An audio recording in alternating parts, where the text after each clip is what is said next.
সারাদিন শিকারের সন্ধান করলাম, কিন্তু কোনো শিকারের সন্ধান পেলাম না। তাই তাই এখন গধূলি বেলা, সূর্য প্রায় অস্তাচলে। তাই আমরা শিকার না করে কি করে বাড়ি ফিরি ভাই? তাই চলো আমরা আরো গভীর জঙ্গলের দিকে এগিয়ে যাই। হ্যাঁ মহারাজ, তাই চলুন আমরা আরো গভীর জঙ্গলের দিকে এগিয়ে যাই। কিন্তু মনে রেখো মন্ত্রী সেনাপতিগণ, ওই গভীর জঙ্গলে আমরা যে শিকার পাবো, সেই শিকার যদি করে পলায়ন, তবে যার দিক দিয়ে করিবে পলায়ন, তারই হবে শিরচ্ছেদ। মহারাজ, আপনার মাথা পেতে দিলাম, আপনার কথা আমরা মাথা পেতে দিলাম, আপনার কথা মাথা পেতে দিলাম।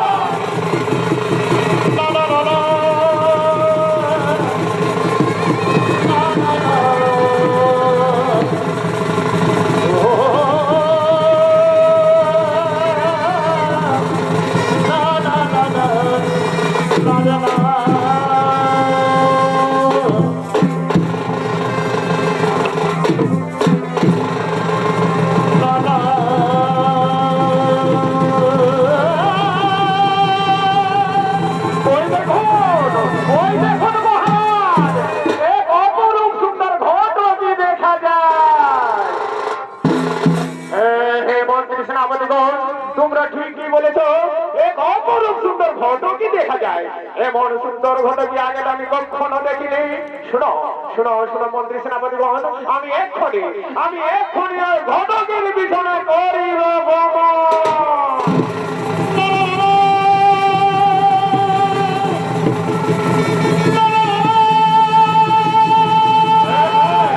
এই ঘটককে আমি ধরে নিয়ে যাবো আমার রাজসভায়।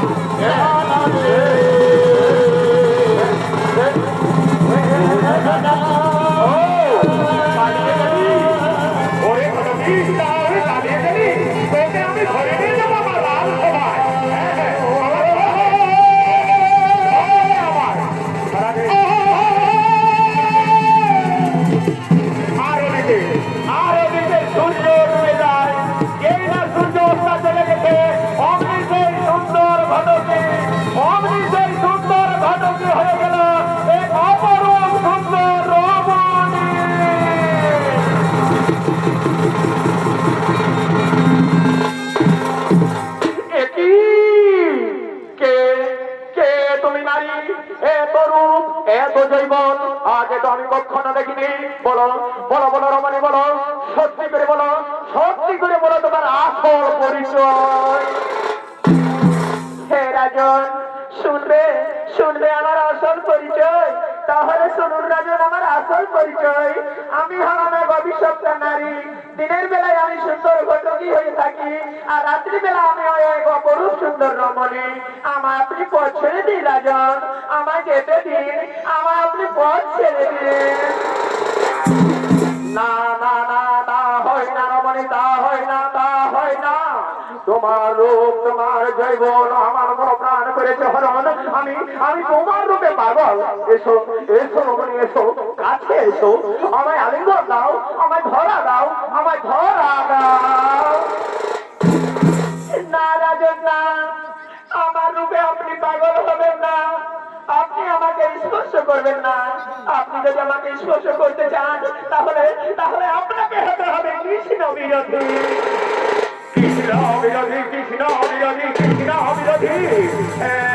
তাই হবে রমণী, তাই হবে। আমি হব কৃষ্ণ বিরোধী। তবু তোমার মতো সুন্দরী রমণীকে আমার এক বিন্দু রক্ত থাকতে নাহি যেতে দেবো তোর পুরুষের কাছে। এসো রমণী, এসো, আমার কাছে এসো, আমায় ধরা দাও, আমায় আলিঙ্গন দাও, আমায় আলিঙ্গন দাও।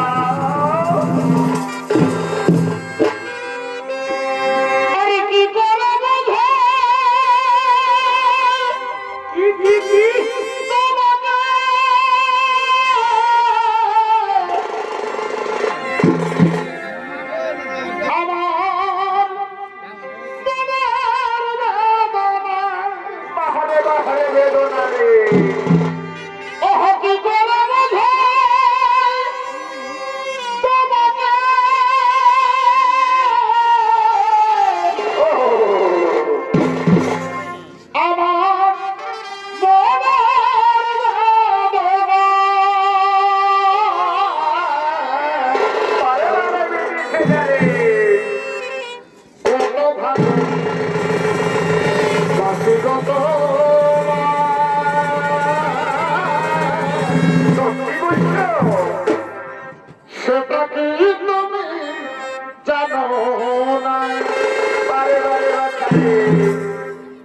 কত ভালো বাসি গো তো পারে মা সেটা কি তুমি জানো না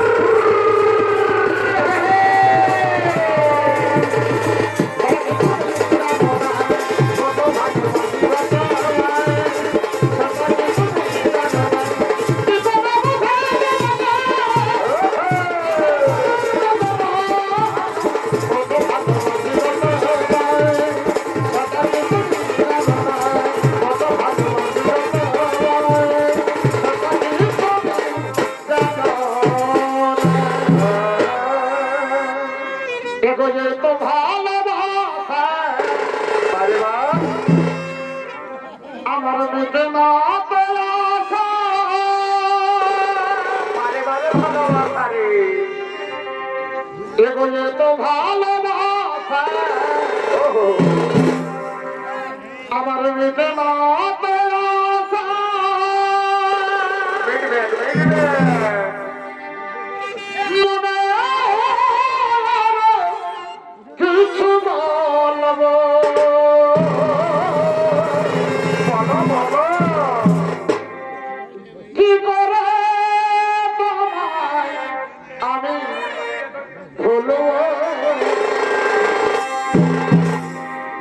এগুলো তো ভালোবাসা পারে মা আমার মেতে না পেলাসা বসে মনে হয় কিছু বলবো বলো আর কি করে তোমায় আমি ভুলবো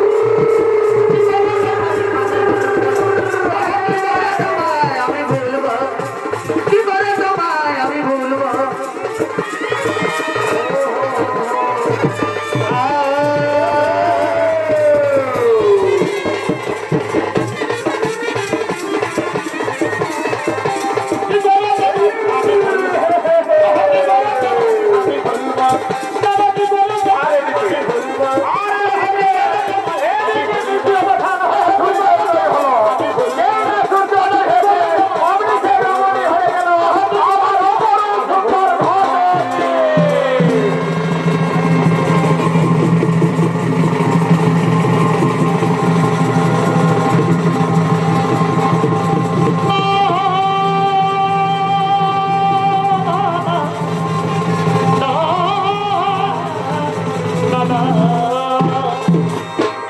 নারায়ণ নারায়ণ নারায়ণ একি এক অপরূপ সুন্দর ঘটিক রয়েছে এমন সুন্দর ঘটিক আগে তো আমি কখনো দেখিনি এই ঘটক যদি আমাদের স্বর্গপুরে থাকে তাহলে স্বর্গপুর আলো করে রাখবে নারায়ণ নারায়ণ নারায়ণ হ্যাঁ এতক্ষণে মনে পড়েছে আমি আর বিলম্ব করবো না আমি এক্ষুনি ছুটে যাবো সেই স্বর্গপুরে প্রভুর কাছে আমি প্রভুর কাছে গিয়ে এই অপরূপ সুন্দর ঘটকটির কথা প্রভুকে জানিয়ে দিই এই ঘটক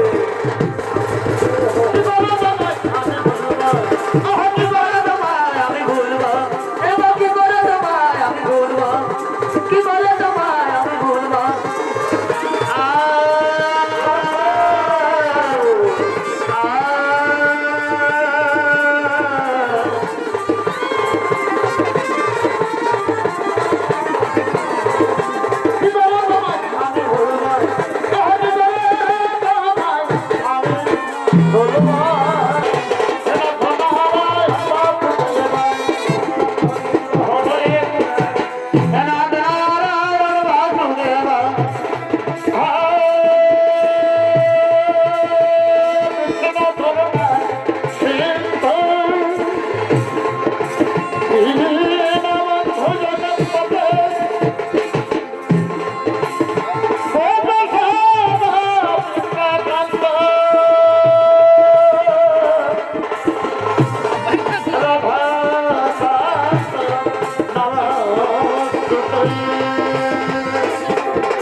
হে ঠাকুর নারায়ণ, আমি গিয়েছিলাম মর্তলোকে দণ্ডী পর্বতে দণ্ডী রাজের গৃহে। সেখানে গিয়ে দেখে এলাম এক অপরূপ সুন্দর ঘটক রয়েছে দণ্ডী রাজের গৃহে। নারায়ণ নারায়ণ নারায়ণ। মহারাজ, ওই ঘটকই যদি থাকে আমাদের এই স্বর্গপুরে, তাহলে স্বর্গপুর আলো করে রাখবে। তাই বলি হে ঠাকুর নারায়ণ, ছলে বলে কৌশলে ওই ঘটককে নিয়ে এসো আমাদের এই স্বর্গপুরে। কি বলিলে দেবর্ষি নারদ, যে ঘটক রয়েছে মর্তলোকে দণ্ডী পর্বতে দণ্ডী রাজের গৃহে, সেই ঘটক নিয়ে আমাদের এই স্বর্গপুরে। তাই চলো দেবর্ষি নারদ, আমরা এক্ষণে গিয়ে ছলে বলে কৌশলে ওই ঘটকটি ছিনিয়ে নিয়ে আসি আমাদের এই স্বর্গপুরে।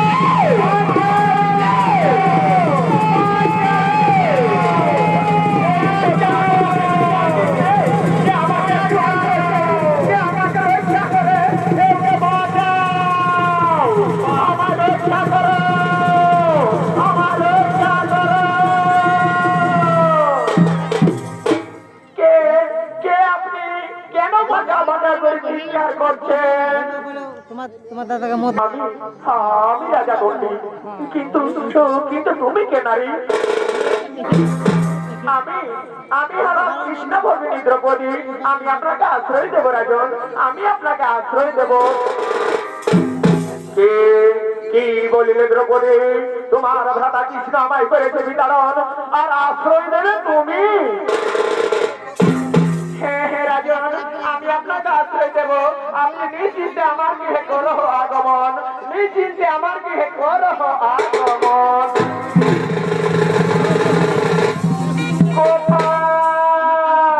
কোথায় পঞ্চ পাণ্ডবগণ, শীঘ্র করে ছুটে এসো।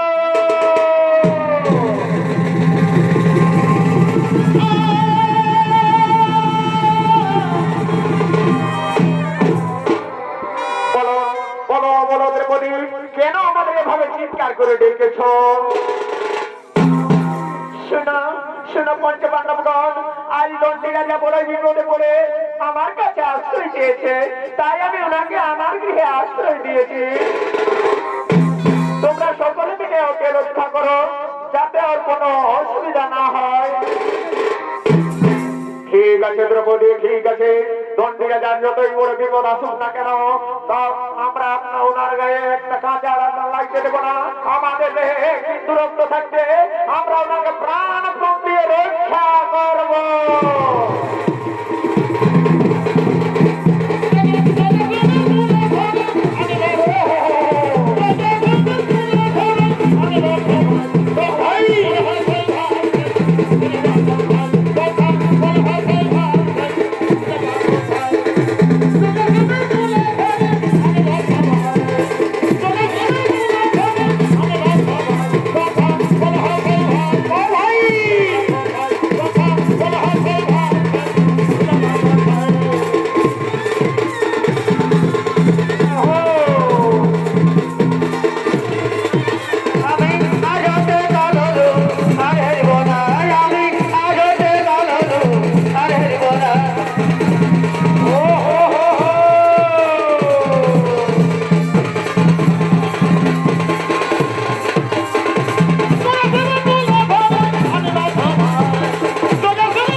আশ্রয় দিয়েছো তোমরা দণ্ডী রাজারে, ছেড়ে দাও, নিয়ে যাবো আমি ওই সুন্দর ঘটকিরে।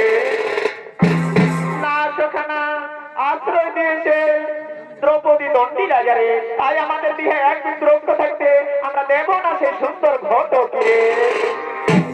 শোনো পঞ্চপাণ্ডবগণ, স্বেচ্ছায় যদি নাহি দেবে এই সুন্দর ঘটকি, তাহলে তাহলে জোর করে আমি ছিনিয়ে নিয়ে যাব।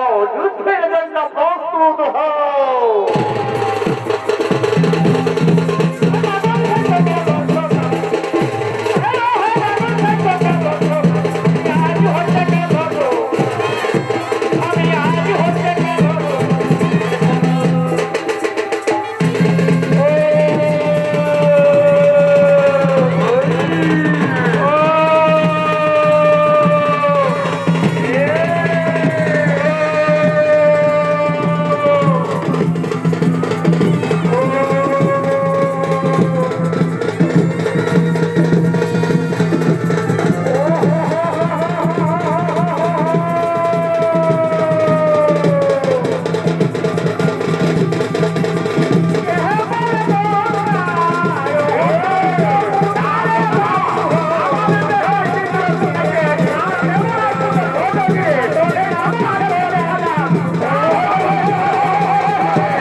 শান্ত হও দেবগণ, শান্ত হও পঞ্চপাণ্ডবগণ।